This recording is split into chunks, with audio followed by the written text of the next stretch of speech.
So this was an old military base, which the government should have leased, giving them perpetually increased property tax value.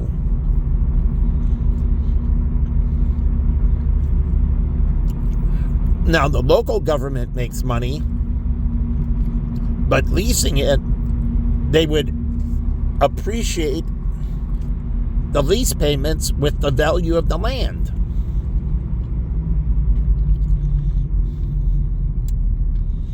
But the government decided to sell it off and take a one-time payment. Well, if you're going to do that, then that money needs to go into an investment that would replicate generating money like a lease.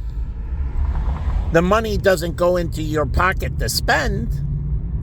The money goes into an investment, and that investment puts off resources for you to use to help fund the government, but you don't touch the principal.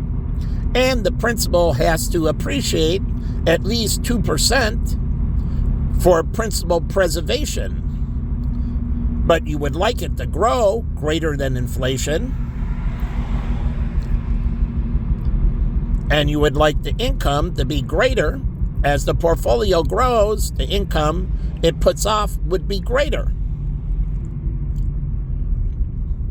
So, but that's not what Mayor Daley did when he sold off the meters for $1 billion. He spent it right away.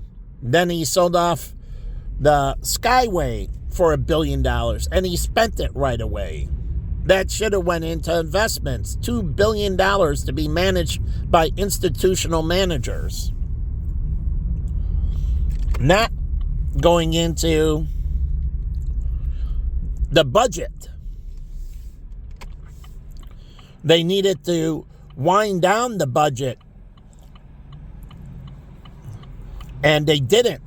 They would just sell off assets to fill the gaps in the budget. Or they did worse, like our state constitution requires a balanced budget, but it doesn't say it has to be from revenue the state generates. So what do? They borrow money they borrow it to fund the budget. But when you borrow money, you have to know how you're going to pay for the money. So when you borrow it to pay for something, that something has to generate money, return on investment. So everything the government does, and it's truly must return in a money back to the government. And so there is no giving away anything. When they invest, like they did the calculation with the Pell Grant, they did the calculation of how much tax revenue would be generated if people got a college education. And they figured out that if they offered the Pell Grant, they would be paid back a multiple 10, 20, 30, 50 times more money than they would give out over a 4-year period. Pell Grant, 4 years. But you could use it for multiple degrees if you stayed in college. As long as it's undergraduate, you can go get another degree too. But that's besides the point. It's the same with the MAP grant. But the thing is, the federal government gets their revenue no matter what. And this is the problem with the state MAP grant. And let's talk about this area really quick, change topics. This is a model for what the Chicago Bears can build if they're going to do the new stadium. And this Egg Espresso, this used to be Egg Experience, and I used to go here. But I don't want to tell you about the one time I came with small group, and they didn't save a seat for me. They knew I was coming, but only seats for those people. When I got there, no seats at the table. They closed me out, and I had to leave. They didn't try to accommodate me or anything. They just stood me up. That's Lakeview. But Van Meyer has a piano player in here, this store. And so it plays piano. The only one that has a live piano player when you walk in, Van Meyer. And I don't see it anywhere else in Chicagoland. And then here's some surfers. Surfers started the Yard House. Yeah. And Yard was the beer. So you have on the door right here the glasses that are a yard of beer. That's why they call it the Yard House. But it was started by surfers in California and then was acquired by a Capital Grille, which I forget the group, but they bought the concept from the surfers who started it. And then over here used to be a place where Ted used to have here, and I used to come for bison burgers, and I love bison burger, buffalo burgers. Bison meat's very good for you. And Senior, this goes a long time. We used to eat bison meat a long time ago. And I used to see the bison being raised in Colorado. You know you can raise bison in Illinois. But let's get back to the Pell Grant and MAP Grant. And so you can see this area. And so I don't know what the Bears got planned. But again, these I guess this is the school over here. But the federal government always gets its money because of federal income tax. Doesn't matter what state or territory, and it doesn't matter if you moved overseas. You still pay federal taxes. So the federal government always gets its money back from the Pell Grant.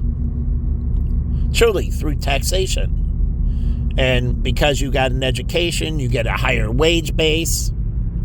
So the federal government always gets its money back from the Pell Grant.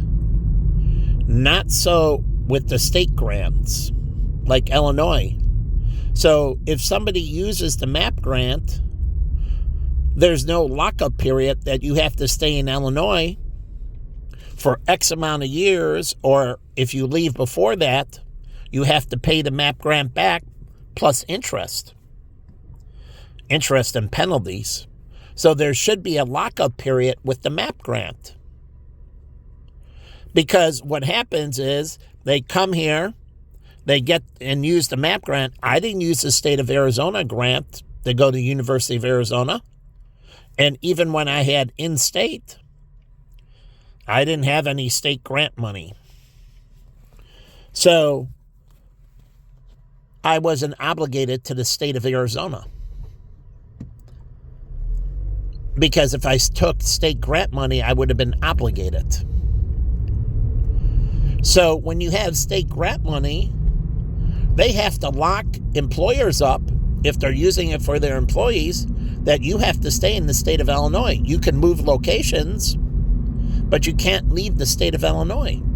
You have to maintain some operations here for a period of time, or you'll have to refund the money with interest and penalty for the MAP grants for your employees.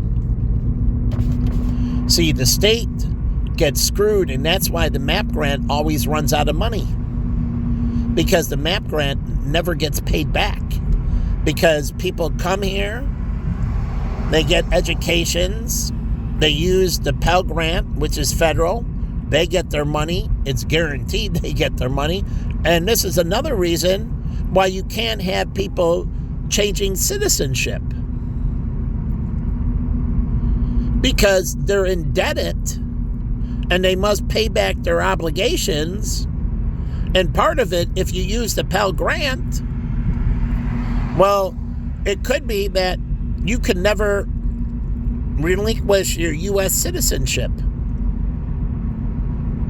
Truly, if you use the Pell Grant or Stafford loans that are subsidized, that you can never surrender your U.S. citizenship. That now we guarantee our tax revenues going in the future from you.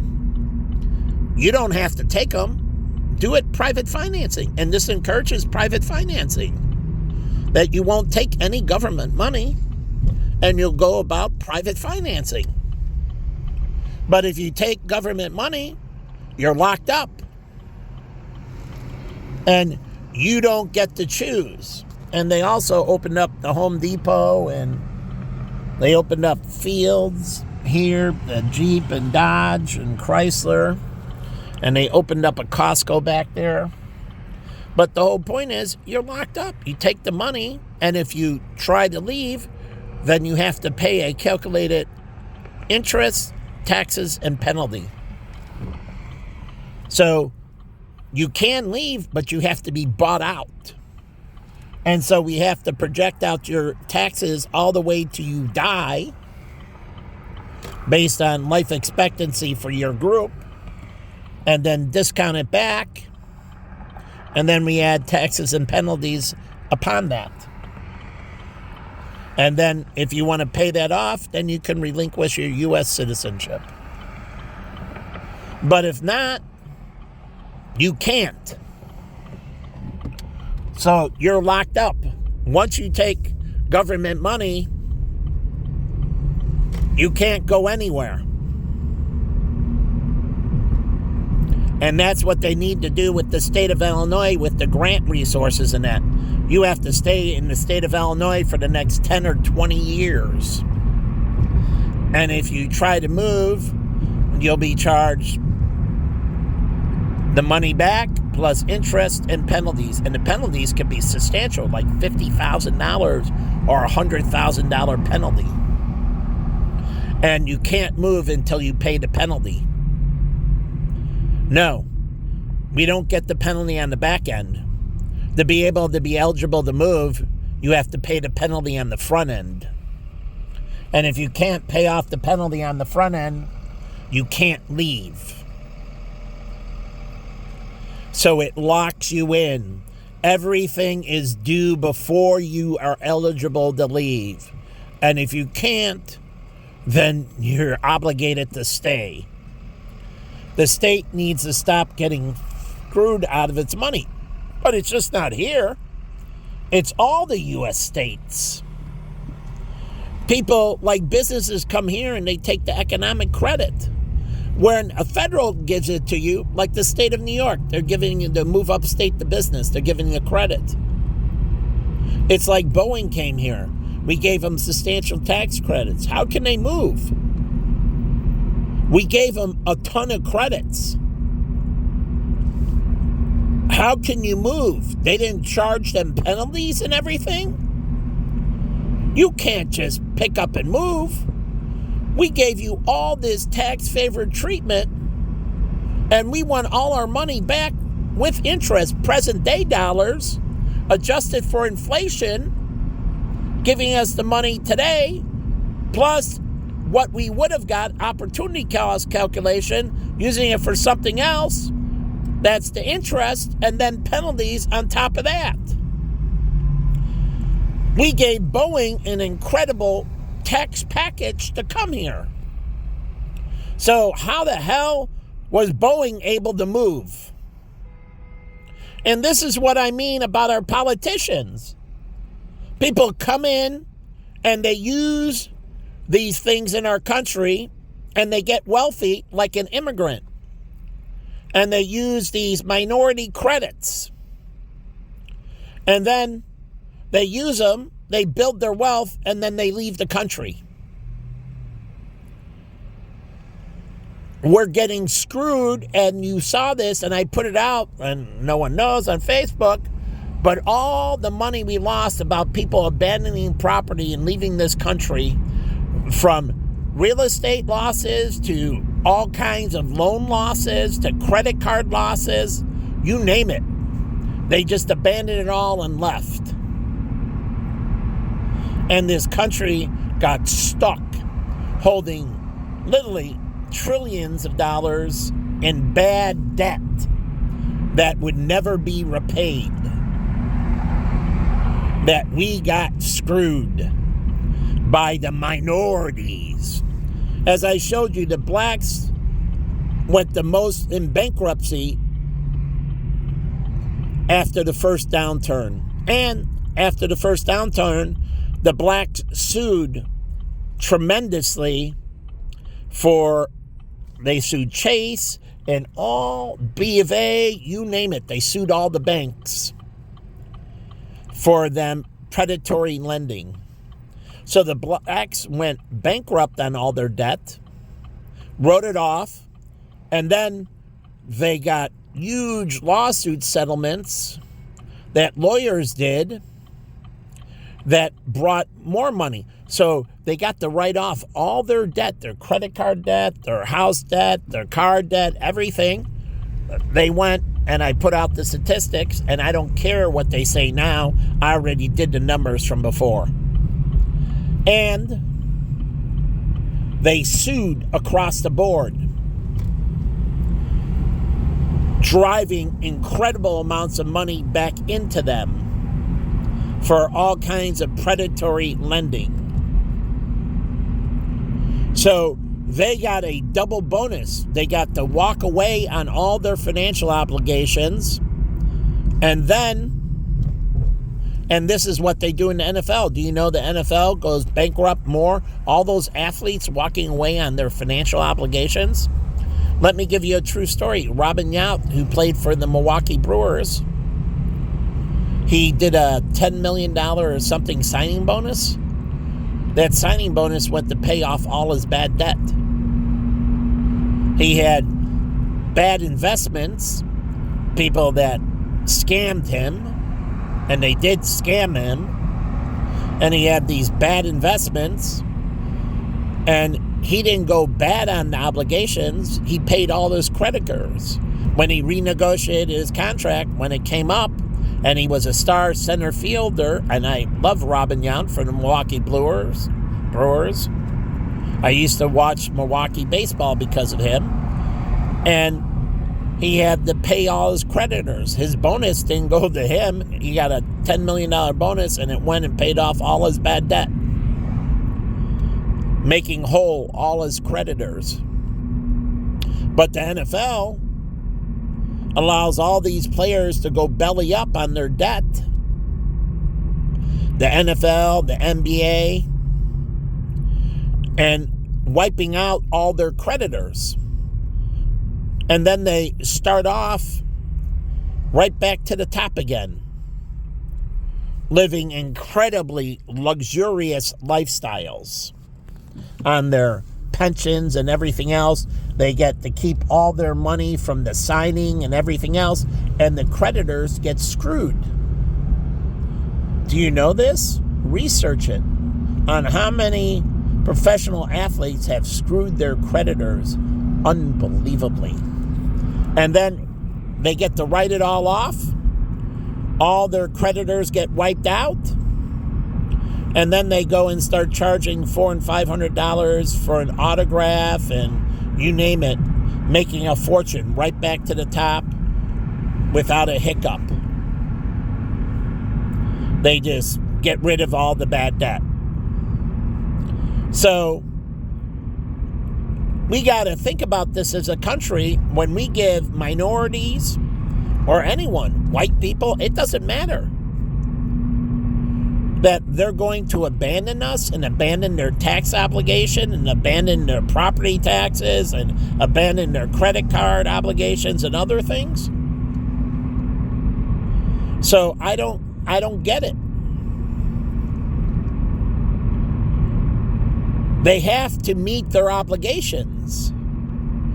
I watched this as I was with this girl, Claudia, and we went and she sold to all these undocumented, and we went to all these properties that went under, plus her properties, but she tried to make good on her obligations. She didn't run for her obligations. But the undocumented, I even talked to them. They were just going back to Mexico, better opportunities, and they were just leaving the keys and walking away. Look up at the Houston story, what they did. When the housing market fell out in Houston, they just left the keys and walked away. and just went bankrupt on the debt. So all the banks went under. So banks have to understand, if they don't shore up the credit market, then all these banks, all these community banks were wiped out. And after the 2009 downturn, there wasn't a new community bank. From 2009 to 2016, there wasn't one new community bank in the United States. Economically not viable. My partner, David Kudo, you could ask him, but getting wiped out.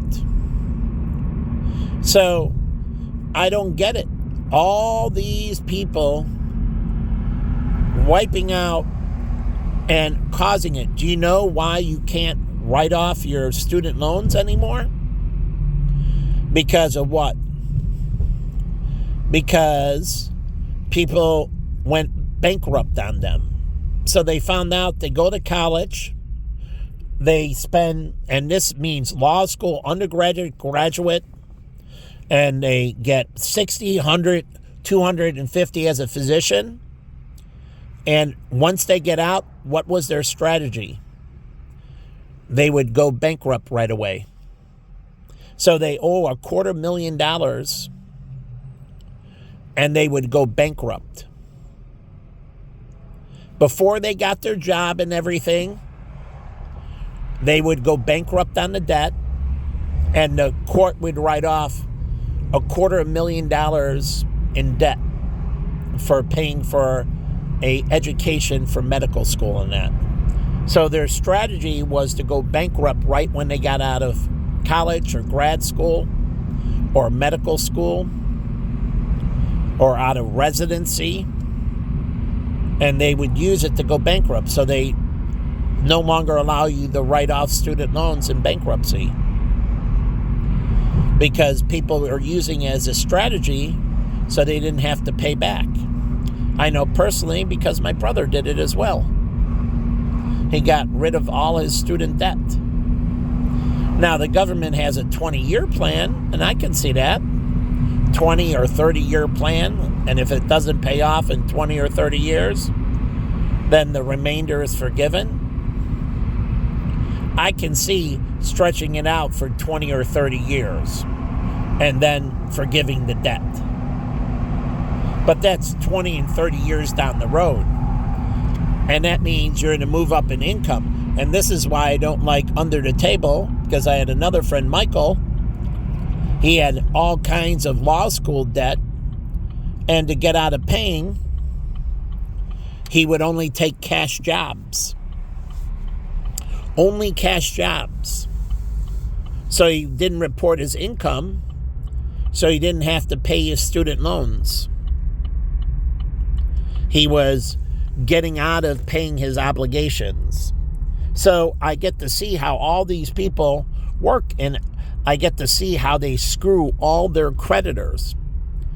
Remember, I was screwed as a creditor. As God said, everybody has to pay me, and if they don't pay me, they burn in eternal damnation. See, he's watching you weasel out of your obligations of paying me. Just as I watched all these people, and I'm telling you how they wiggle out of their obligations. Sometimes, and this is another thing they do, they kill their spouse because there'll be an alimony obligation, or they'll have to split the resources. We had Drew Peterson here, and he killed several spouses because if you kill them, you get to keep everything they have, and you don't have to pay alimony. You don't have to go through divorce and pay lawyers. And you think divorce attorneys would make sure that no one kills their spouse. And you would think that would be for estate attorneys too, planning that they would be anti-murder because people acquire assets wrongfully with wills by killing off beneficiaries or killing off other beneficiaries of the estate. And that's not good for estate planners. So you think that divorce attorneys, estate planners, and all this would be doing everything they could to make sure that people couldn't get away with murder in any way, shape, or form, making it literally impossible, because that lends into what?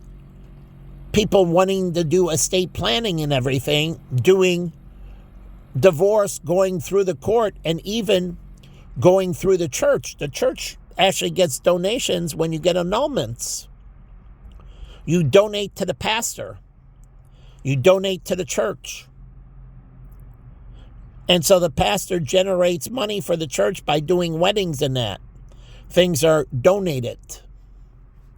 And there is a certain amount of donation, and if you don't do it, they turn down the wedding. Do you know that? Pastors will turn it down. If they know you have the money, they tell you what the standard donation is for that type of wedding.